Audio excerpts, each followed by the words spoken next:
نختكتاتلو زعدمكم من يافورك زينا خنقدمينا كاب قبر مدهن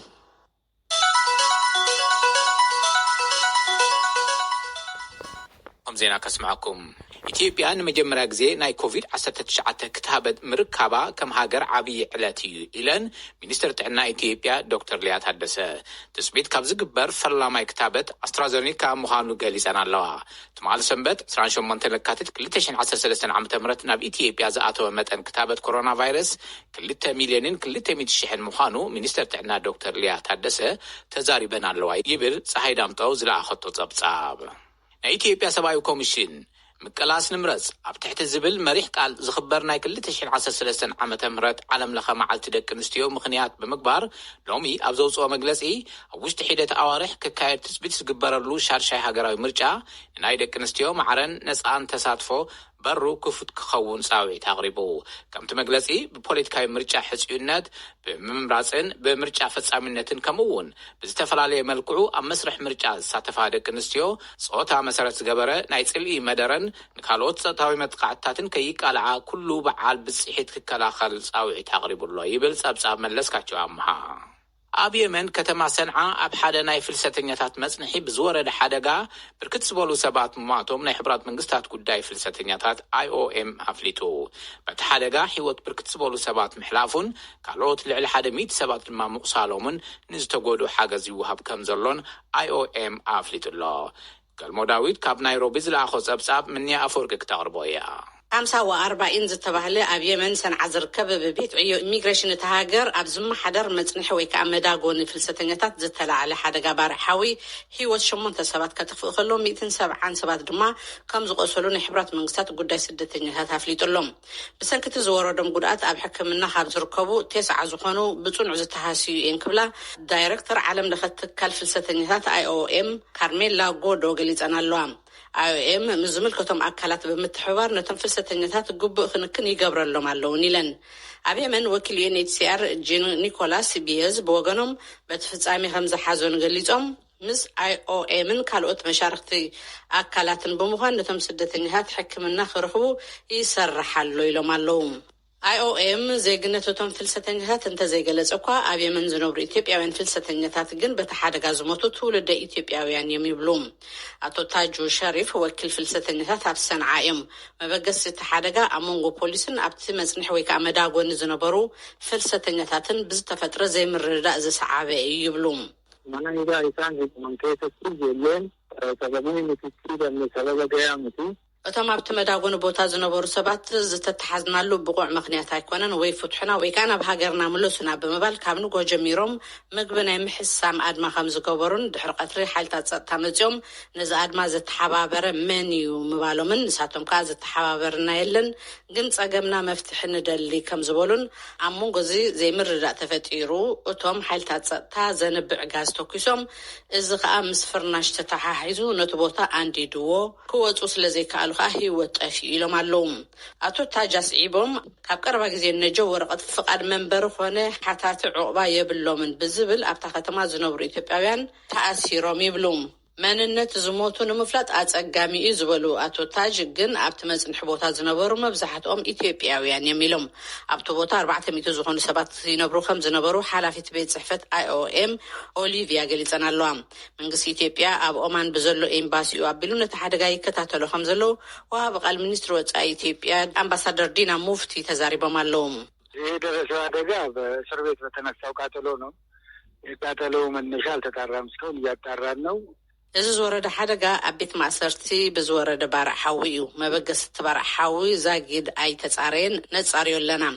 ከም ትፈልጦ የመን ናይ ጎንፂ ከባቢ እዩ ዞባ ህውከት እዩ ኣብኡ ኤምባሲ የብልናን ግን ኣብ ኦማን ዘሎ ኤምባሲ እዩ ዝከታተሎ ዘሎ ገና ዝርዝሩ ኣይረኸብናን ምስ ረኸብናን ህዝቢ ክንገልጽ ኢና ኢሎም ኣለዉ መንግስቲ ኣብ የመን ኮነ ሃገራት ማእኸላይ ምብራቅ ብዘይ ሕጋዊ መንገዲ ኸይዶም ተኣሲሮም ዝርከቡ ኢትዮጵያውያን ናብ ሃገሮም ይመልሳሉ ክብሉን አምባሳደር ዲና ሙፍቲ ምዝራቦም ዳዊት ገልሞ ካብ ናይሮቢ ሓቢሩሎም መስክን ምንያ ብዘይ ሕጋዊ ኣገባብ ዕጥቅን ስልጠናን እናሃቡ ረኺበዮም ንዝበሎም 53 ሰባት ኣብ ትሕቲ ቁፅጥር ምውዓሎም ፖሊስ ዞባ ምብራቅ ሸዋ ኣፍሊጡ ፖሊስ እቲ ስልጠና ፎሌ ብዝተባሃለ ትካል ኣገልግሎት ሓለዋ ውሽጢ ቀጽሪ ሶደሬ ሪዞርት ከም ዝተወሃበ ክገልጽ ከሎ ኣብቲ ጉዳይ ብሽም ዝተጠቕሱ ብወገኖም ቅድመ ወርሒ ንዝተቆፅሩ ሰራሕተኛታት ሓለዋ ምክክር ይካየድ እዩ ነይሩ ዋላ ሓደ ዘይሕጋዊ ተግባር ኣይተፈጸመን ኢሎም ይብል ሙክታር ጀማል ኣብ ኣድማ ጢሜት ዝነበሩ ንኣቶ ጀዋር መሐመድ ብሽምግልና ነቲ ኣድማ ጠጠው ከም ዘበልዎ ተፈሊጡ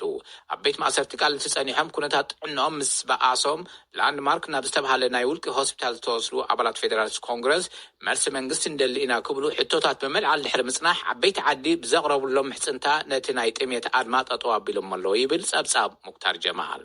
ኣብ ካሜሮን ብኣሽሓት ዝቁጸራ ደቂ ኣንስትዮ ዓለም ለኸ መዓልቲ ደቂ ኣንስትዮ ብዝተፈላለዩ ምድላዋትን ኣብቲ ሃገር ፖለቲካዊ ስልጣን ዘይመሓዘንን ብምቋም ኣብዒሉን ኣለዋ ጉጅለታት ተሓለቕቲ መሰላት ዝተጸንበርዎ ጻውዒት ኩሎም ኣዝዮም ኣገደሲ ስልጣናት ብደቂ ተባዕትዮ ዝተተሓዙ እዮም ኢሎም ካብ 63 ኣባላት ካቢኔ ደቂ ኣንስትዮ 11 ጥራሕ እየን ብሪታንያ ንኩሎም ኣብያተ ትምህርቲ ከፊታ እቲ ምኽፋት ዝመጽእ ዘሎ እቲ ሃገር ካብ ዝሓለፈ ጥቅምቲ ኣትሒዙ ብኮቪድ-19 በዝሒ ዝሞተ ሰብ ዝተሓተ ብምዃኑ እዩ ተባሂሉ ኣሎ ብመሰረት ጆን ሃፕኪንስ ዩኒቨርሲቲ ሎሚ ንግሆ ሶኒ ዘውፅኦ ሓበሬታ ኣብ ዙርያ ዓለም ብኮሮና ቫይረስ ዝተተሓዙ 117 ሚሊዮን ሰባት ተመዝጊቦም ኣለዉ ዩናይትድ ስቴትስ 30 ሚሊዮን ህንዲ 11.2 ሚሊዮን ብራዚል ድማ 11 ሚሊዮን ብኮሮና ቫይረስ ዝተተሓዙ ብምምዝጋብ ኣብ ዓለም ካብ ቀዳማይ ክሳብ ሳልሳይ ተሰሪዐን ኣለዋ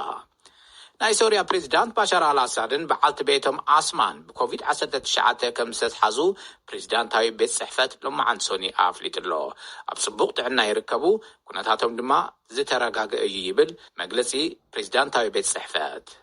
ኣብ መወዳእታ ትሕቲ ዕድመ ወታደራትን ካልኦት ግዳያትን ካብ ናይ ኮንጎ መራሒ ሚሊሽያ ቦክስ ታጋንዳ $30 ሚሊዮን ካሕሳ ክኽፈሎም ዳያኑ ዓለም ለኸ ቤት ፍርዲ ገበን ሎማዓንቲ ፈሪዶም እቶም ዳያኑ ከም ዝበልዎ ታጋንዳ ካሕሳ ንምኽፋል ጸጋታት የብሉን ኣብ ክንድኡ ንግዳያት ናይቲ ገበን ንምሕጋዝ ናይ ሙያን ካልኦት ፕሮግራማትን ንምጥያሽን ብገንዘብ ዝሕገዝ ናይ ባዕሎም ናይቲ ቤት ፍርዲ ትረስት ፈንድ ንምጥያሽ ሓቲቶም ኣለዉ ታጋንዳ ኣብ ዴሞክራሲያዊ ሪፓብሊክ ኮንጎ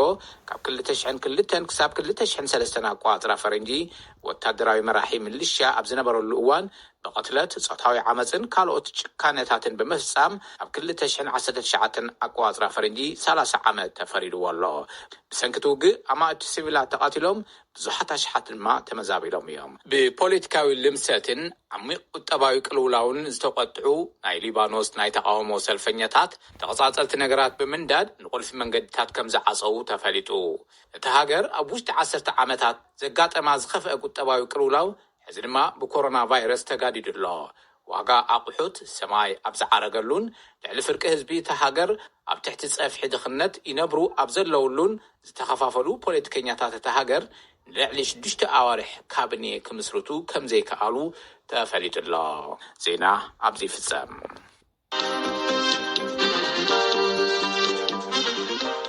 ናመስግነካ ገብረን ዜና እዚ ሬድዮ ድምፂ ኣሜሪካ እዩ ሎሚ መጋቢት 8 እዩ ማርች 8 ዓለም ለኸ ዕለት ደቂ ኣንስትዮ ሓደ ጸብጻብ ደቂ ኣንስትዮ ዝምልከት ክህልወና እዩ ኣብ ኣፍሪካ ኩነታት ኮቪድን ደቂ ኣንስትዮን ዝጠመተ ጸብጻብ እዩ ለበዳ ኮቪድ-19 ወይ ከዓ ኮሮና ቫይረስ ኣብ ኣፍሪካ ጾታዊ ኣፈላላይ ዝያዳ ክጋደድን ብሚሊዮን ዝቁጸራ ደቂ ኣንስትዮ ንዝለዓለ ኣካላዊ ስነ ኣእምሮውን ቁጠባውን ቅልውላው የቃልዕን ኣሎ ክብል ውድብ ጥዕና ዓለም ኣፍሊጡሎም ሊዛ ሽሌይን ካብ ጄኔቫ ዝለኣኸቶ ጸብጻብ ኣሎ ሳራፍሳይ ከተቕርቦ እያ ኣብ ኣፍሪካ ብኮቪድ-19 ዝተጠቕዓ ቁፅሪ ደቂ ኣንስትዮ ወላካ ውሕድ እንተኾነ ሳዕቤነት ለበዳ ግና ጾታዊ ኣፈላላይ ክጋደድ ምኽንያት ይኸውን ኣሎ ጸብጻባት ቀረባ እዋን ከም ዘመላኽትዎ ኣብ ኣፍሪካ ልዕሊ 3.9 ሚሊዮን ዝኸውን ህዝቢ ብለበዳ ኮቪድ-19 ተጠቂዑ እዩ ካብዚኦም ከባቢ 140,000 ድማ ሞይቶም ትካል ጥዕና ዓለም ኣብ 28 ሃገራት ኣብ ዘካየዶ ዳህሳስ ካብቲ ብኮቪድ ዝተታሕዘ ህዝቢ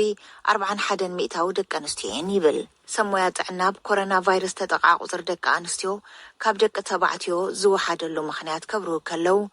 ንመከላኸሊ መገድታት ዝያዳ ደቂ ተባዕትዮ ደቂ ኣንስትዮ ስለ ዝትግብሮኦም እዩ ንሱ ድማ እዩ እቲ ጥዑም ዜና ዝገብሩ ይብሉ ኣብ ትካል ጥዕና ዓለም ዞባዊ ዳይሬክተር ማሲድ ሶሞቲ እውን ኮቪድ-19 ኣፈላላይ ጾታ ኣብ ዝተፈላለዩ ቁልፊ ቦታታት ክጋደድ ገይርዎ ይብላ Unpaid care and domestic work almost always done by women has increased with school closures and stay-at-home orders. መብዛሕቱ ግዜ ክበሃል ይከኣል ደሞዝ ዘይብሎም ምሕብሓብ ስድራን ስራሕቲ ውሽጢ ገዛን ብደቂ ኣንስትዮ ዝስርሑ እዮም ምስ ምዕዛው ኣብያተ ትምህርትን ካብ ገዛ ዘይምውፃእ ትእዛዛትን ተወሲኹ ንብዙሓት ፀገማት ተሳጢሐን መብዛሕትአን ደቂ ኣንስትዮ ኣፍሪካ መነባብሮአን ዝኣልያሎም ስራሕቲ ንኣብነት ኣብ ውልቀ ምሕብሕብን ካልኦት ዕላው ኣፍልጦ ኣብዘይብሎም ስራሕቲ ስለ ዝሰርሓ ንሳቶም ድማ ነቲ ሕማም ዝያዳ ተቃላዕቲ ብምዃኖም ንኣዋርሕ ተዓፅዮም ፀኒሖም እዮም እየን ዝበላ ኦሊማ ታሳር ኣብ ሕቡራት ሃገራት ዳይሬክተር ደቂ ኣንስትዮ ማእኸላይ ንምዕራብን ኣፍሪካ እየን ትካለን ኣብ ፆታዊ ማዕርነትን ዓቕሚ ደቂ ኣንስትዮ ኣብ ምዕባይን ዝሰርሕ እዩ ንሰን ይብላ ማሕበረን ኣብ 30 ሃገራት ደቂ ኣንስትዮ ዝውንነኦም 1300 ወግዓውያን ኮኑ ዘይወግዓውያን ትካላት ከመይ ብኮቪድ-19 ተሃስየን ኣብ ዝብል መጽናዕቲ ምክያዱ ይዛረባ And the message is the same. We have lost the vast majority of our revenue.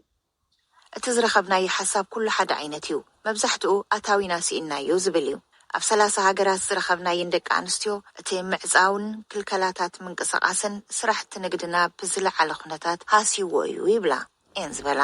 ሳር ከም ዝበልኦ እተን ሃገራት ነቲ ፀገም መልሲ ዝሃባሉ መገዲ ኣብ ክንዲ ደቂ ኣንስትዮ ኣብያተ ንግደን ዘንቀሳቕሳሉ ርእሰ ማል ምሃብ ውሕድ ገንዘብን መግብን ብምሃብ እዩ ብኻልእ መዳይ ድማ ብዙሓት ሃገራት ብደቂ ተባዕትዮ ዝውነኑ ብዝግባእ ዝተደራጀው ትካላት መተባብዕ ተባሂሉ ሓገዝ ገንዘብ ይግበረሎም መንግስታት ነዚ ፆታ መሰረት ዝገበረ ኣፈላላይ ገንዘባዊ ሓገዝ ከምቲ ንደቂ ተባዕትዮ ዝግበረሎም ሓገዝ ደቂ ኣንስትዮ እንተዘይተገይሩ ደቂ ኣንስትዮ ንድሕሪት ምትራፈን ርድእ እዩ ኢለን